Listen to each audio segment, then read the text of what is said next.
একদিন একটি তোতা পাখির সামনে যমরাজ এসে হাসতে লাগলেন। তোতা পাখি বুঝতে পারলেন যে তার মৃত্যু আসন্ন।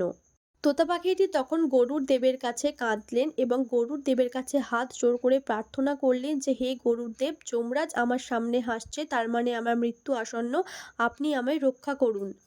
তখন গরুর দেব তোতা পাখিকে বললেন, ঠিক আছে, আমি তোমাকে 7 সমুদ্র 13 নদী পার করে একটি গুহায় রেখে আসব, সেখানে হয়তো মৃত্যু তোমাকে নাও ছুঁতে পারে।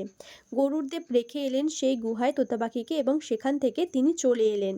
চলে আসার পর তিনি যখন যমরাজের কাছে গিয়ে প্রশ্ন করলেন, তখন যমরাজ তখনও হাসছিলেন এবং যমরাজ বললেন, তোতা পাখির মৃত্যু ওই গুহাতেই অপেক্ষা করছে তোতা পাখির জন্য। গুহায় থাকা একটি শেয়াল তোতা পাখিকে ভক্ষণ করবে। শেয়ালটি তোতা পাখিকে মেরে ফেললো এবং কিছুক্ষণ পরে তোতা পাখির আত্মা যখন যমরাজের সামনে উপস্থিত হলো, তখন যমরাজ বললেন, মৃত্যু সবার জন্য, মৃত্যুর থেকে বাঁচার উপায় নেই।